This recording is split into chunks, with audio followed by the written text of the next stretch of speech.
Thank you so much. Good morning, everyone. You can tell the breathing, hey? As you already said to you, I'm Mbhekiseni Madela, but I'll try to make things easier for most people. Just call me Bheki, and that Bheki is spelled Bheki, not Becky.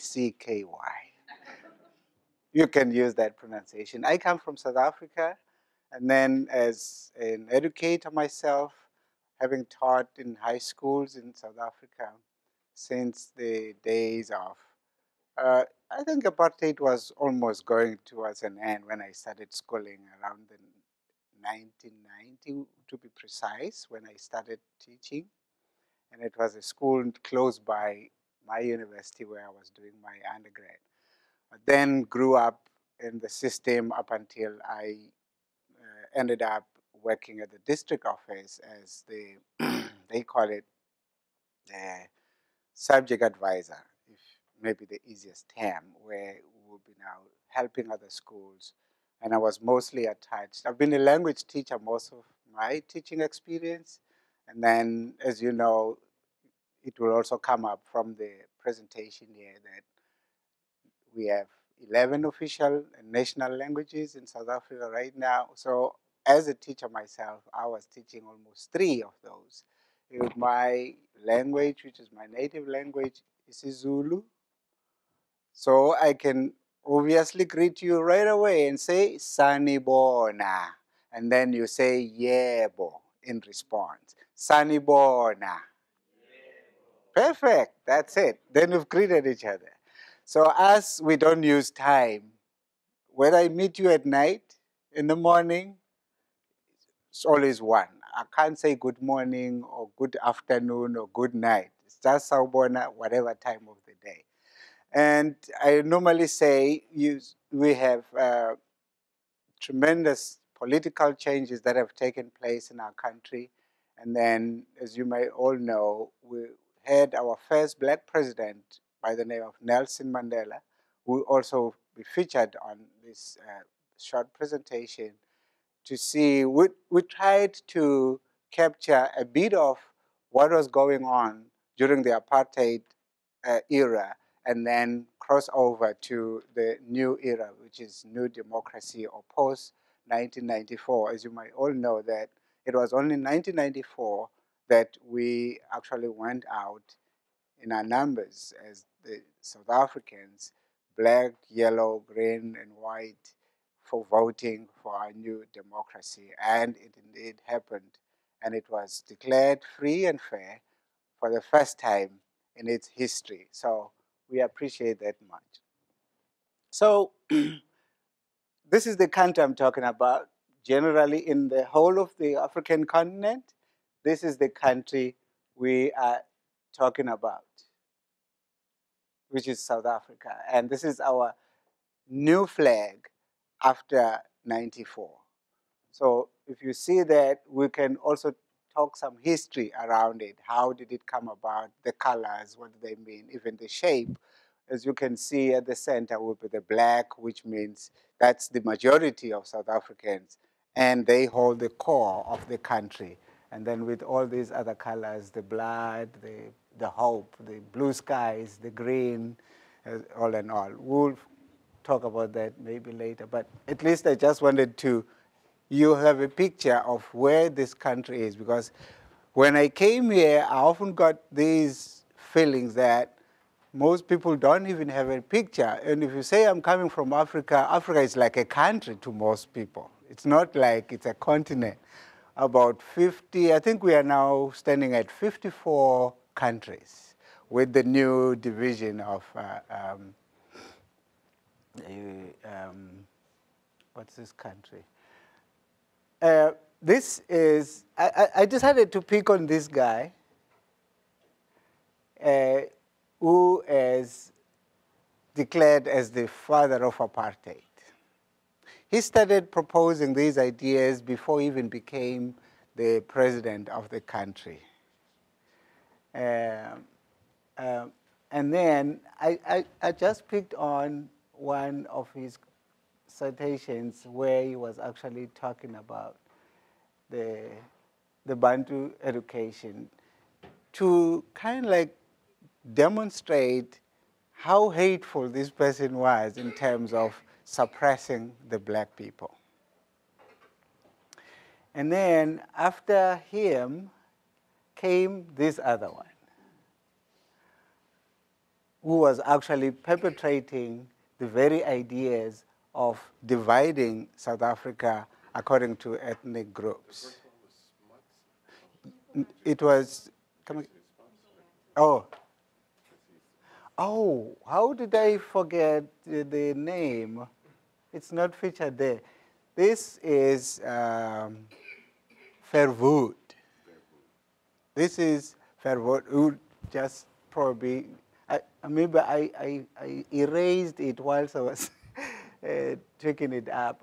I'm sorry about that. This is Verwoerd. He's the person who's actually all the Nationalist Party members who came after him, they were taking his policies and philosophy.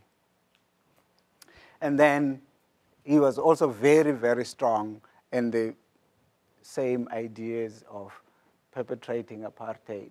And then this is the time when the Nationalist Party got into power. We've been colonized by mostly two nations from Europe. The Dutch, who came first, then the British. And then we will be like toasted up and about, one throwing it. If they win, they take us, then they fight again. The other one who wins the battle, then we belong to them. So up until they came to a settlement of saying, okay, and then the Dutch who had settled in South Africa decided not to go back, and then they created a new language, so to speak, or a Creole they called Afrikaans. That's how Afrikaans came about, which is a mixture of Netherlands, Dutch, and all, with a mixture of other African languages, and then they coined it Afrikaans. This is why today it becomes a debate to say, is Afrikaans foreign to South Africa? And then their claim is, no, it was established here. So it's one of the African languages. But that debate still goes on.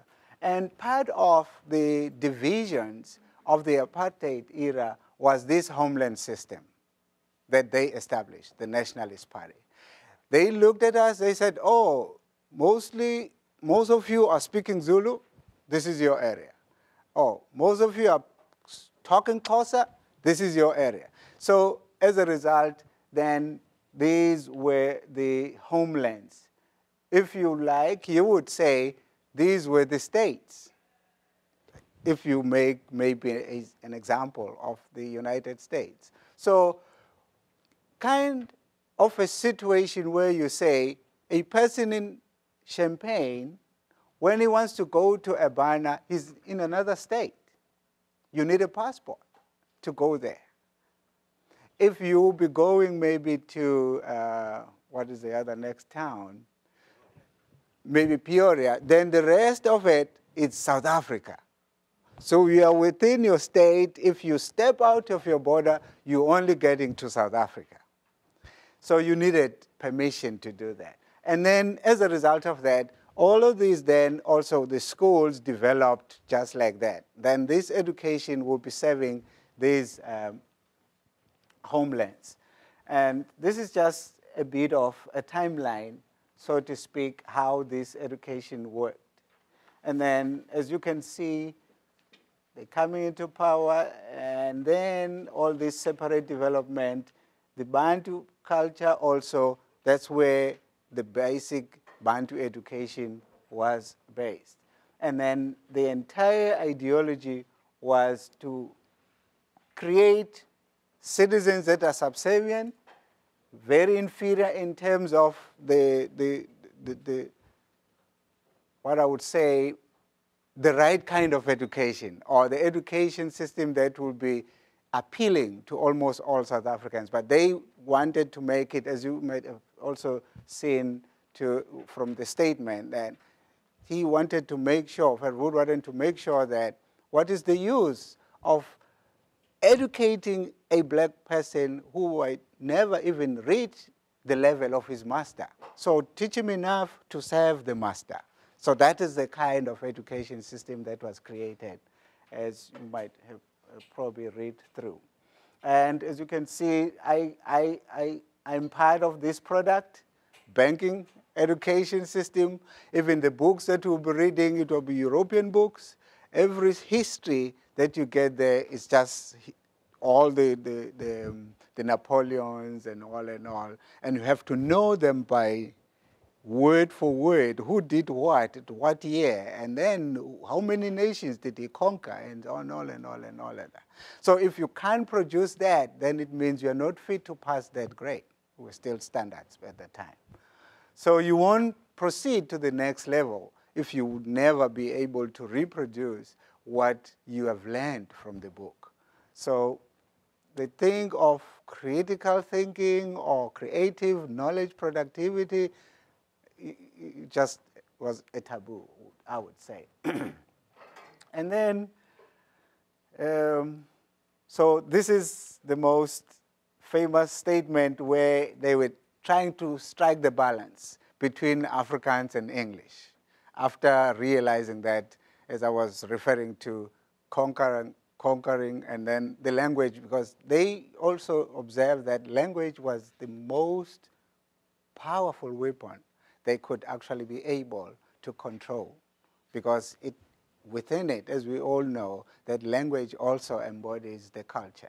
So we'll be inheriting almost everything if we are able to learn the language. So this was the situation. So you would even get a situation where you get to a particular school and you learn English, not English, you learn in Afrikaans, maybe your biology, your history, your geography, you're learning it in Afrikaans if you will be in areas that are actually teaching in Afrikaans. But at the time, it was segregated, so it was mainly for Afrikaners, and English was also reserved for mostly the white from Europe, from Britain. And then I wanted to include this kind of pictures to actually depict the situation it developed into.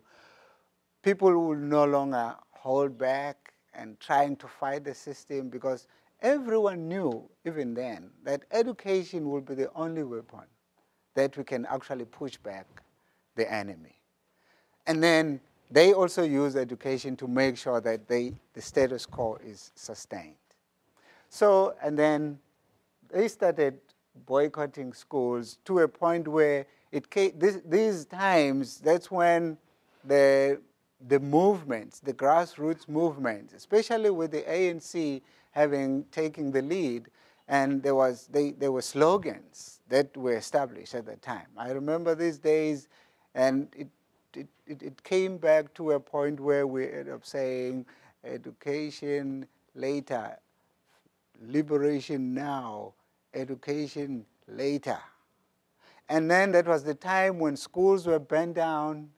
Every institution of the government, of the regime of the time, faced terrible struggle in terms of survival.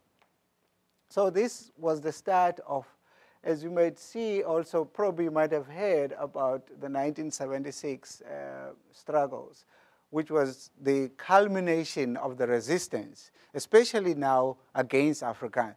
Somehow, English managed to get into most people as opposed to Afrikaans.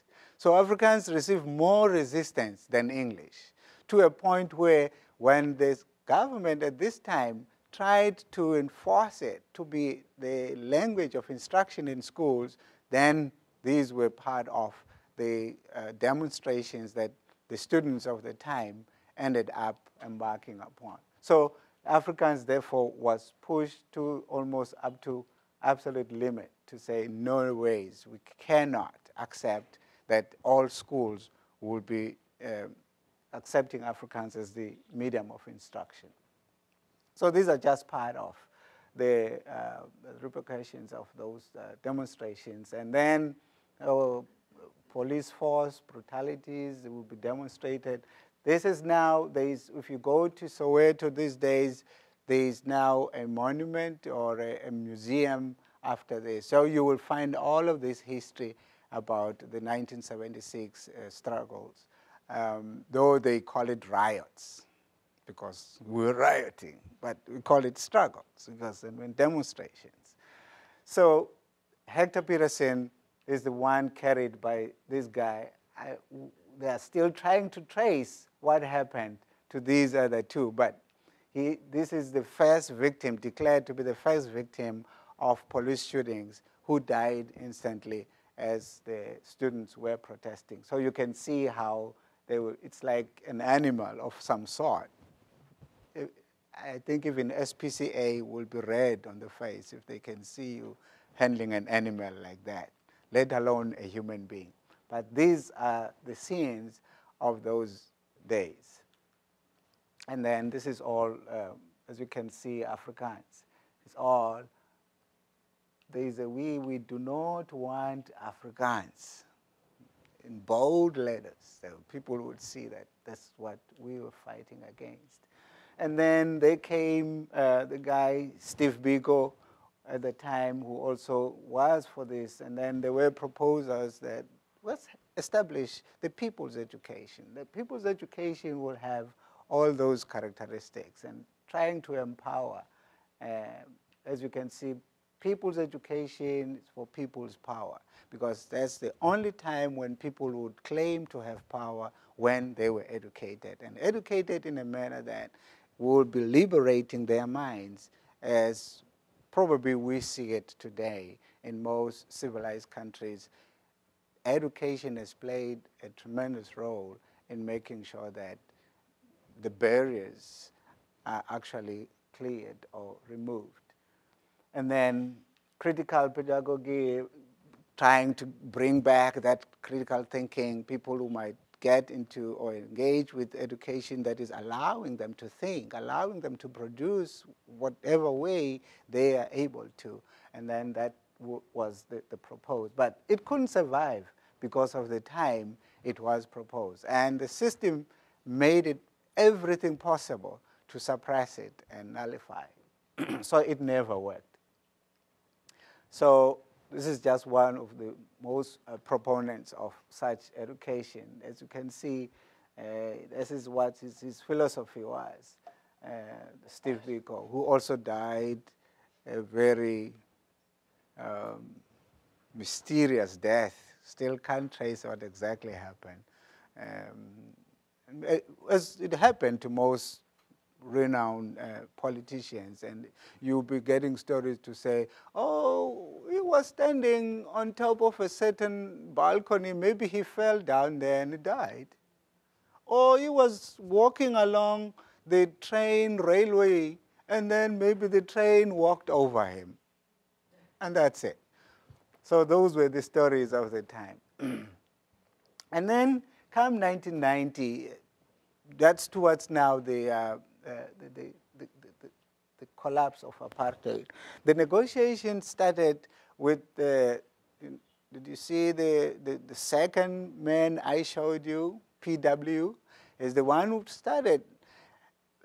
Many believe that, yes, he was seeing a new page, but I'm not ashamed to say it was because of the external pressures upon the South African regime at the time. The US, the other people who did not believe that apartheid was the way to go, the sanctions, whatever, what have you. And then also the underground operations of the ANC and APLA from the PACs, they all worked out because they started bombing all the critical areas of the government. And then they couldn't stand the pressure. And then they felt that they started, because remember, Mandela was actually sentenced to die in jail, but it was converted, the sentence was averted because of foreseeing maybe some civil war. If he would be declared dead in prison or somewhere,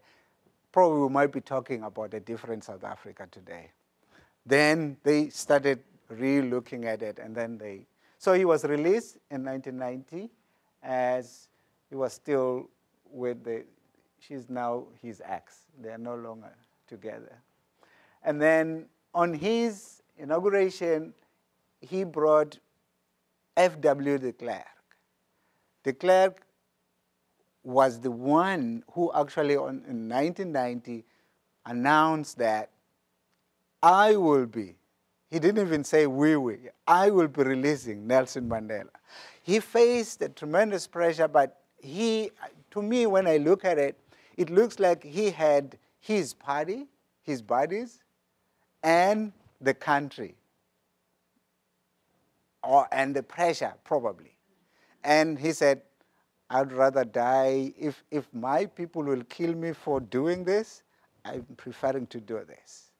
Because after announcing that, you might refer to this maybe in earlier YouTube videos. He has some recordings where he's being probably interviewed as to, would you still go back if you are given a chance to say the speech you did in 1990? You'll still be going along with those. And then says, yes, I have no regrets that I did that. Whatever is happening in South Africa today, but I have no regrets. I did the right thing. So we also believe he did the right thing, right? Not necessarily saying he was a good man, but it was good that he could, at his time, that he would succumb to the pressures that South Africa was going through. So, and then he became the second president when Mandela took over the reins of the country, which was good because Mandela, the first thing that he did was Africa or South Africa belongs to all who live in it. That was his powerful statement that actually helped to sustain whosoever was so afraid or fearful of staying in South Africa. So he managed to get the whites, the Indians, hence he coined the term the Rainbow Nation. That's how it came about, to make sure that everyone feels home, because everyone who was born in South Africa or even came and stayed, and he belongs to South Africa. Then after him, so Mandela's era, I could see that this was the time when most changes could actually take place, especially with education. And then there came Thabo Mbeki. Thabo Mbeki had a time of changing the policies, and then those policies were also about the gear. As you can see, this is out of the reconstruction and development, gear came after that, because the reconstruction and development was mostly about readdressing the inequalities of the past. But then the gear was almost on the other side of things, because it was like a structural adjustment system that was operating in most countries that were owing most of the institutions, global financial institutions. But at this time, South Africa did not owe any substantial amount that it could be subjected to structural adjustment. But this, because of the association of the World Bank and all, he ended up coining or coming up with. So this was the influence of globalized ideology of the market system. So South Africa ended up coining internally, self-imposed, I would say, even if we know that it was due to the pressure. And then this is basically, I would say, that's what happened after the apartheid had collapsed. All the departments you've seen for the Homelands, for the different racial groups, were all merged into one national department. And then with 11 languages elevated to have similar status. And then with emphasis, that's the new policy now in education, that at least have all learners getting to technology, learning science, learning math, and all. And then this was mainly the curriculum 2005, famously known as OBE, Outcomes-Based Education. And when we trace the origin of this, it's probably Australian, kind of, and then was imported by South Africa, thinking that it will work. I was part of that, and I was one of the master trainers. We would go for a week, be trained, and we come back. We will gather teachers like this, start teaching them about OBE. How much did we know? Having gone for a week, now we're teaching the entire nation about the system that they have to leave the classrooms, come and sit like this, and in some instances we would say, oh, no, some of these things, just take them as you are and go and implement. Don't ask many questions, because we did not have so many answers to those. So this was and then as a result of that, we had a situation where the new Minister of Education, this is, I think it's still going on right now, that every time there's a new minister coming in, the first thing we'll be looking into is the education policy. And there will definitely be vast changes in the system itself. So as a result, it changed from there. After the reviews, you'll have the reviews also on what did it collapse. You will see some of the, so here I was just reflecting on the general structure or arrangement, how the Ministry of Education now operates. We have the national department stretched into two. We will have the national department that is actually solely about the basic education and the higher education. Higher education will have colleges of education, will have the maybe training colleges, or vocational colleges, and also universities. And there is a minister for that. And then we'll have also the basic education, who's responsible for the primary. That will be, we have the grade R as our basic grade R to grade 12. Our basic education system runs like that. And then with the higher education, this is what we are having. And then I'm not going to delve much into, but these are some of the reasons why OBE could materialize or it never worked.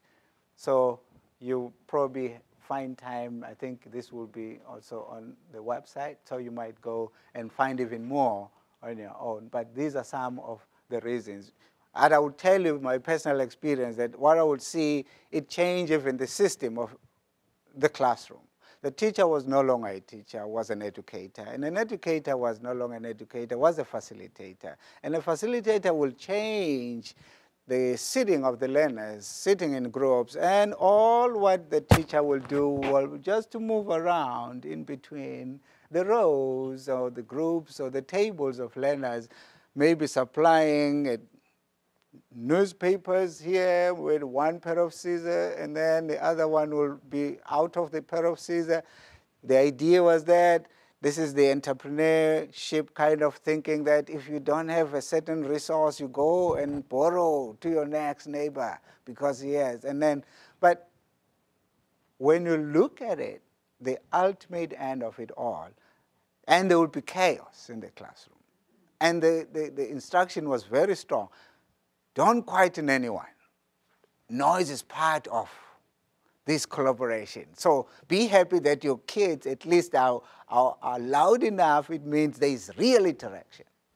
So then, you know, the old school, teachers will always have those mix. There will be teachers who will enjoy that, especially those who were young at the time. And there will be probably those who've been to the system for quite some, who will know that the teacher stands out there, know it all, throws it everything to empty dishes or empty bowls that are sitting in front of him or her, and then hope to get back what he has thrown in.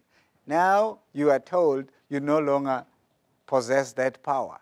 You have to be part of the learning system. You've got to listen sometimes what they're saying, what they're thinking. And then it went on like that. But that required a hell of resources to do that. And the only resources at the time, as far as I can remember, was the newspapers. Yes, how we had that. And then probably this is where we are now. Oh, I wanted to reflect a little bit on Okay. Oh, this is part of what is going on now. We are facing a situation where there will be this policy now, schooling 2025. Remember, the 2005 was also a projected one because it was a 96, projecting that by 2005. So there is this tendency of trying to project the policy into a number of years. So we are now having, after CAPS, because this is what is happening now, the CAPS program, the assessment that is now, that came after the OBE. And then this is where we are now. And then the emphasis on the schooling 2015, trying to reinforce the issue of the mother tongue, that as South Africa with 11 languages, but they move still not that much into getting into the basics of making sure that mother tongue instruction takes place in almost all the schools. So they're trying to reinforce that, to say every child should learn in his or her mother tongue at least the first 3 years of education. Then even with the colleges and universities, you never graduate if you don't satisfy the language requirement in your courses that you've done. You should have one mother tongue. Then mother tongue in this case would be, if you are English, it will be your English. If you are Afrikaans, it will be Afrikaans. So, and then all the 9 Nguni languages, and Sotho, and the Tswanas. And then, this is it.